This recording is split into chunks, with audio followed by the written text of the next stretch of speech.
Bonjour à toutes et à tous et ravi de vous retrouver pour vous parler de l'expertise d'Akena Véranda. Je vous emmène dans le sud de la France pour découvrir la réalisation d'une véranda. Et d'ici quelques instants, je suis persuadé que votre définition du mot véranda aura totalement changé. Pour nous en apporter la preuve, allons rencontrer dans un premier temps l'architecte en charge du projet. Elle se prénomme Elam.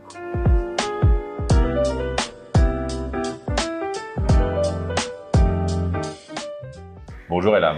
Bonjour Stéphane. Je suis ravi de vous rencontrer. On va parler d'une de vos réalisations, cet endroit qui est juste exceptionnel avec une vue sur la Méditerranée. Est-ce qu'aujourd'hui vous êtes plutôt spécialisé dans la construction, la rénovation, la réalisation d'extensions? En fait, les trois, mais pendant un an, c'est plutôt extension. C'est plutôt extension. Si l'on parle de ce projet véritablement, Oui. quel était le cahier des charges que vous avez fixé les propriétaires? Le client demandait d'avoir une salle de sport, ici avec le vue panoramique et avec le maximum d'espace qu'on peut utiliser. Et le transparence. La transparence. Oui, La transparence. oui, exactement. Le choix de la véranda Akena s'est fait tout de suite dans votre esprit? C'est justement ce que vous évoquiez, la transparence, la possibilité d'avoir des grandes surfaces vitrées, une structure qui ne soit pas trop lourde aussi, parce qu'il faut supporter, hein, donc il y a des charges, dirons-nous. Ok, je comprends. Est-ce que tout ça, ça correspondait à vos attentes? Je cherchais un petit peu sur Internet, je contactais avec plusieurs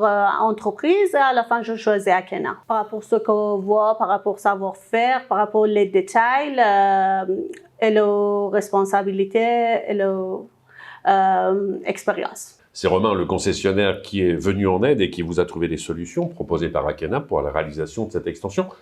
C'était la première fois que vous travailliez avec lui? Oui, c'est la première fois. Je communiquais avec Roman. On va échanger sur le point technique, ce qu'on nous attendait par rapport au vitrage sur la vue. C'était important d'avoir le vitrage. Oui, les stores. Et d'autres choses, on avait une structure existante qui c'était important pour nous d'avoir harmonisé entre les structures. Bien sûr. Aussi par rapport aux couleurs et le matériau. Et aussi, à la fin, je peux dire le détail.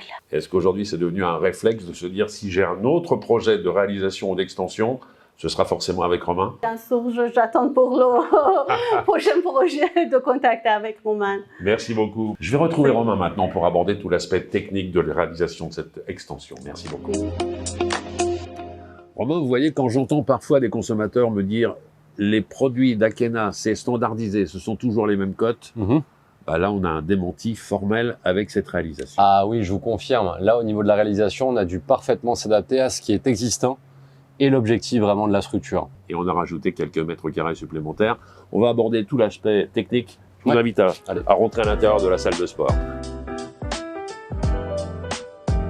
Alors Romain, dans un premier temps, ce que l'on va faire, c'est se réappuyer sur l'existant, à savoir la cage d'ascenseur qui, si ma mémoire n'a pas flanché, juste derrière ce mur, c'est ça? Juste derrière, exactement. Ici, on a la cage d'ascenseur qui est à proximité de la salle de sport. Et vraiment, la difficulté était de ne pas s'attacher. On n'est pas appuyé dessus? Surtout pas, surtout pas. C'était vraiment dans le cahier des charges, il fallait qu'on soit collé, parfaitement aligné, mais sans s'attacher à la cage d'ascenseur. Là, il y avait une terrasse. Il a fallu refaire malgré tout la dalle? Absolument. Ici, on avait vraiment une terrasse qui était vierge dans son jus.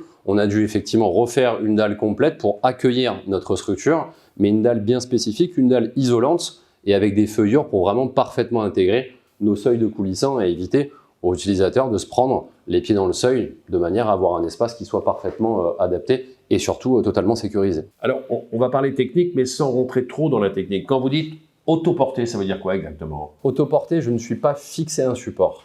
Ma structure en elle-même est autoportée, ça veut dire qu'effectivement j'ai mes 4 poteaux et donc ma structure s'auto-ferme elle-même.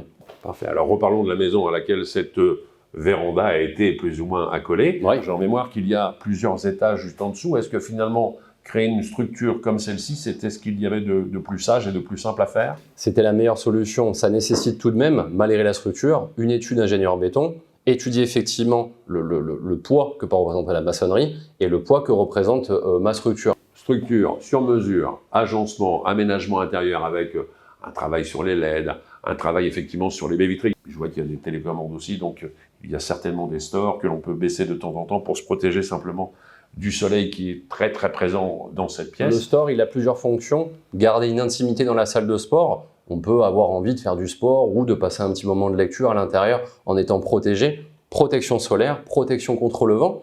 On peut avoir envie d'ouvrir sa structure, bénéficier de l'air naturel, mais sans pour autant avoir trop de vent dans la structure, ou une petite pluie, fermer son store pour se protéger aussi des intempéries. Le vitrage est technique aussi, hein, c'est ce que vous évoquiez. Exactement. Baie vitrée, exposée plein sud, donc naturellement tout le zénith qui gravite autour de cette belle pièce, il fallait protéger ma salle de sport de la chaleur. Et donc là, on a des vitrages spécifiques, ni plus ni moins, contrôle solaire, qui me repousse l'UV et l'infrarouge. Donc je bénéficie de toute la lumière dans ma superficie, aucun souci là-dessus. Je réchauffe quand même en hiver ma pièce malgré tout, mais l'été, il faut se protéger et repousser un maximum la chaleur. La question que les consommateurs se posent, c'est en combien de temps puis-je avoir une véranda comme celle-ci? Comme celle-ci, Ouais. de manière très précise, une fois que nos installateurs commencent l'installation, en 5 jours, l'installation est clôturée. On parle de 2 équipes de pose, formées, compétentes, qui ne posent que nos structures, mais en l'espace d'une semaine, on a la structure qui est parfaitement fonctionnelle. Merci mille fois, ça c'est une des réalisations que vous opérez. Absolument. Mais j'imagine qu'avec un panorama comme celui-là,